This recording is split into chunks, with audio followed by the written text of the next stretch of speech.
Feeling? I'm feeling well, thank you. How about yourself? I'm doing well, thank you. I'm glad this is working. We've changed our whole process, so this is the first time that I've used Google On Air through YouTube. They completely changed it, so Okay, we're using it for the first time with you. awesome. I'm glad it's working then. Me too, me too.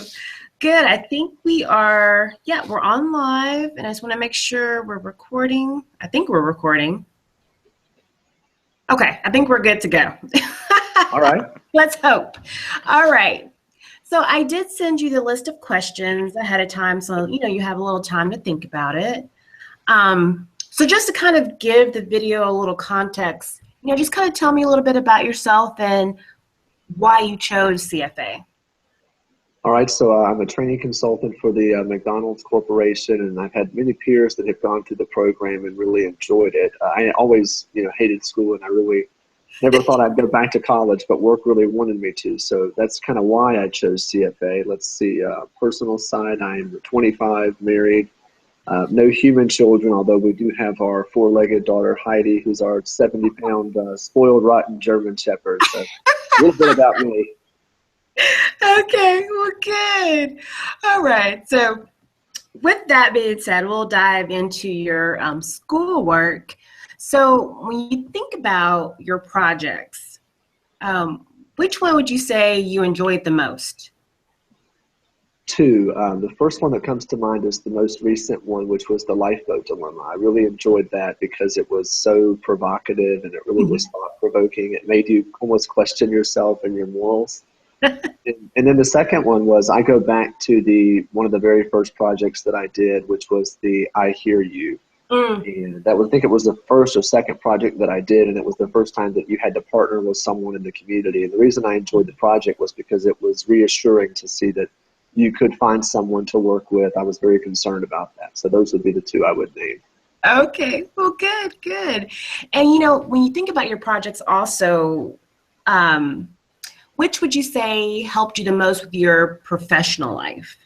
So I went back and reviewed to make sure I had all of them in mind. And there were three that definitely pinpointed that I've used the skills that I learned. And those were the marketing project, the human resource project where we did a PowerPoint about human resources, and then another PowerPoint project, which was Decode the Media. So I do a lot of PowerPoint presentations for work, and a lot of the CFA resources for building those PowerPoints has helped me improve the PowerPoints that I do and the presentations that I give in my everyday job. Yeah, that's cool. And like with your PowerPoints, what would you say you've improved upon as far as like what are you doing or putting in your PowerPoints now that you weren't before? Well, making sure there's not too much information. So a lot of times my slides were too much text. They were too data heavy. So I've done that. And then I've also put more emphasis on having a visual there on the slide. So a lot of times I would not have a visual on the slide, but that was something that I learned in CFA is very important for the audience to be able to have that visual there. Yeah, yeah. Okay, good. And what would you say outside of it, maybe what the one you just listed, or the three you just listed, which projects moved you closer to like a future goal, whether that's professional or personal? Interesting question. So for us in my work, we've had some big changes this year with the way we work. So our team was absorbed into another region, and we've had to do a lot of virtual collaborations and working together with people that you never get to see. So if I reflect and think about the ones that move me toward a future goal, I would think of the two big team projects, the Mount Rubric and the Teamwork for a Cause, because I remember how frustrating it was to not be able to have that face-to-face meeting and trying to work with people you don't know and meeting deadlines. So both of those really helped prepare me and set me up for success for having to work in real life with a virtual team. Very good. That is an adjustment. It really is. Whether it's work or school, it's just there's something about that face to face that we're so used to. But how do you feel about it now? Do you feel comfortable working virtually with people in groups? I still prefer face to face, but I can survive the virtual work. You just have to be able to hold people accountable and stay organized. And Yeah. the biggest thing is scheduling. If you can get it on the schedule, then it's going to happen. Yeah, that's so true. That's a great, great point. Yeah. Okay. So if we kind of step back a bit and kind of look at your academic experience a little more broadly, um, what expectations did you have coming into this program? Well, I expected it to be flexible. I knew about the timing and how you got to set your own calendar with due dates. I expected it to also be doable. I really expected myself to be able to do it. Mm-hmm. And I expected to be able to hold myself accountable, whether it was the pace that I was at or getting projects done. I just expected it to be learner driven. And I think for the most part it was. Yeah, I can definitely see that. Um, and I guess stepping away from it, now that you've completed your degree, do you feel like the program's lived up to your expectations or exceeded it, or kind of how do you feel about that? I think that it definitely lived up to my expectations, and the component that exceeded my expectations was that it was challenging at times. You know, there were some projects and some goals that I found very easy, but then there were others that really pushed me, and I'm glad that they did. Can you think of one in particular? Is there one in particular that just really jumps out at you right in this moment? Yeah, I think of the ones that I got the most not yets on. So I would have to say, I think the purple rent versus buy, Okay. so challenging. And then I think even the lifeboat dilemma, I got 2 or 3 not yets because, I had a very picky reviewer, but I'm glad she was so picky because I really walked away with a much better understanding of the different principles because of how hard she pushed me.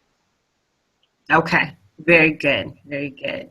And you and I both know how quickly you got through the program, but kind of share what your pace was in the beginning, how you felt midway through, and, finishing off. Yeah, so interestingly enough, at the beginning, I was very gung-ho, I was just hot and heavy. I think I was doing 2 or 3 projects a week and just knocking them out. And then I hit like a mental roadblock once I hit 30 competencies. It took me a while. I'm like, gosh, I've done all this and it's only 30. And then I kind of, had a slow but steady pace up to 60 and up to 90. But it was like each time I hit 60 competencies, it's just like a mental roadblock. You have to go, gosh, I'm only halfway done. But then at the end, once I hit 90 competencies, I was full steam ahead. I mean, I was pushing myself harder than I did even in the beginning. So overall, I think my pace was very fast. Yes, it 8 was. months, if I'm not mistaken. 8 months. Yes. I was going to ask you, can you share what that was? Like I said, you and I know, but, just to have this on here. So I'm glad you brought up the full steam ahead at the beginning and those last, once you hit the 90th milestone. What would you say drove that? Like what self-talk did you have that got you to push?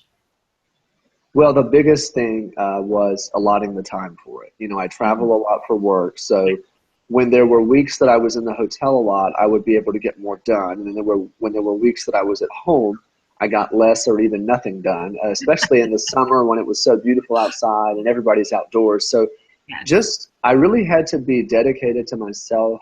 And, my wife was very supportive and my family was very supportive. And so if I said, hey, I'm going to go inside and spend 1 hour on this, even if it's just to review the resources, because it's easier to do nothing. But if you can at least, get into the routine of doing a little bit every couple of days, then you're going to make progress. And that's what I found to be key.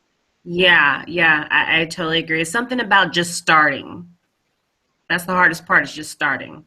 Yeah, getting that mental fortitude to sit down and make yourself do it. Yeah, definitely.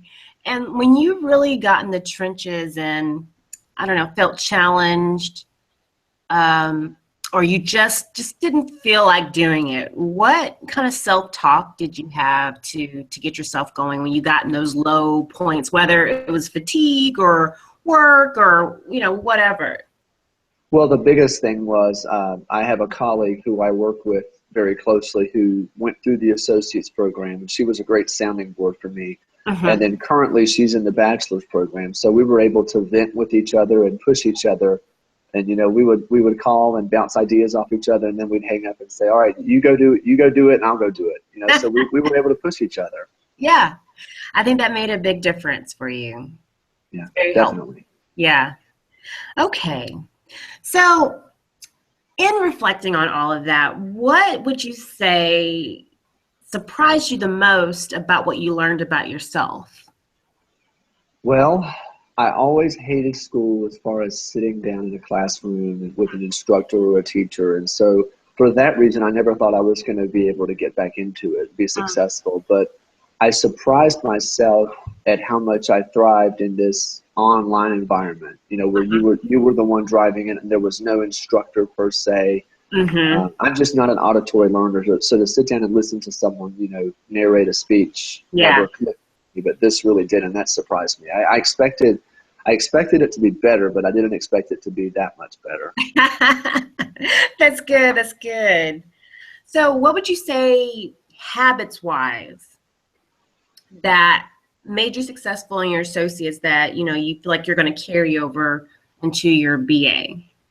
Well, one would be spending plenty of time in the project resources before you begin, because I found right away that if you don't spend enough time in those resources, then you could be doing a lot of work, in vain, because you're not hitting the rubric, you're not hitting the guidelines. So being fully aware of the guidelines and the rubric, and also taking time to explore the resources. And in addition to that, the learning community. I mean, there's so many great best bets and ideas out there, especially for the toughest projects. If you just go to the learning community and then search all of the posts, you can almost always find somebody who's bouncing ideas around about one of the tougher projects. Yeah, sure. And, how would you say that this experience has changed your view of yourself?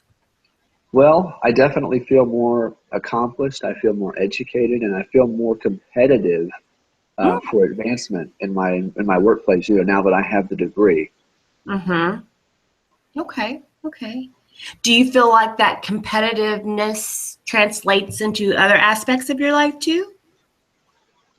Well, I mean, I've always been very competitive. So I think, honestly, that was one of the key drivers that got me through the program in 8 months. I had a colleague who did the associates in 10 months, and I wanted to beat her. And at the same time, my younger sister is going through the associates program at a local college. So I did not want to be the older brother whose younger sister beat him to the degree. So I beat her also. Gotcha. I'm right there with you. I'm the younger sister, so I understand. Okay. And last but certainly not least, what tips would you share with new students on how to be successful in this program?